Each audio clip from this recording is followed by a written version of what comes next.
गांव के बाहर फैले हरे भरे खेतों में हर सुबह सबसे पहले जो इंसान दिखाई देता था वह था हल्कू।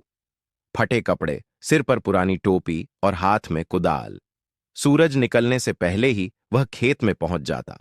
उसकी जिंदगी का हर दिन मिट्टी, पसीने और मेहनत से जुड़ा था। हल्कू के पास अपना खेत नहीं था। वह दूसरों के खेतों में काम करता, दिन भर झुक झुक कर मिट्टी खोदता और शाम को थोड़े से पैसे लेकर घर लौट आता। उसका घर भी कच्चा था, जहां उसकी बूढ़ी माँ और छोटी बहन रहते थे। माँ अक्सर बीमार रहती और बहन की आंखों में पढ़ने का सपना साफ दिखता था। हल्कू खुद कभी स्कूल नहीं जा पाया, लेकिन वह चाहता था कि उसकी बहन पढ़ लिख कर कुछ बने।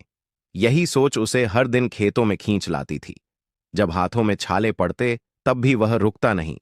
लोग उसे कहते, हल्कू, इतनी मेहनत करके क्या मिलेगा?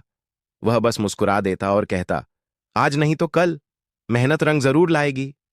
एक दिन गांव में बड़े साहब आए। वे खेती से जुड़े नए तरीके और योजनाओं के बारे में बता रहे थे। हल्कू भीड़ में खड़ा सब सुन रहा था।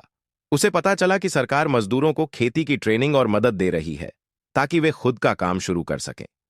पहली बार हल्कू की आंखों में उम्मीद की चमक आई। उसने साहब से बात की, अपनी हालत बताई। साहब को उसकी ईमानदारी और मेहनत पसंद आई। उन्होंने हल्कू का नाम योजना में लिखवा दिया। कुछ महीनों की ट्रेनिंग के बाद हल्कू को बीज, औजार और थोड़ी जमीन किराए पर मिली। अब हल्कू सिर्फ मजदूर नहीं था, वह किसान बनने की राह पर था। वह दिन रात खेत में लग गया, बारिश में भीगा, धूप में जला, लेकिन हिम्मत नहीं हारी। जब पहली फसल तैयार हुई तो उसकी आंखों से खुशी के आंसू निकल पड़े। उस दिन वह खाली हाथ घर नहीं लौटा। मां के लिए दवाइयां थीं, बहन के लिए किताबें थीं और खुद के लिए एक नया सपना। गांव वाले जो कभी उसका मजाक उड़ाते थे, आज उसकी मेहनत की मिसाल देते थे। हल्कू ने समझ लिया था कि गरीबी इंसान को रोक नहीं सकती, अगर इरादे मजबूत हों। खेत में काम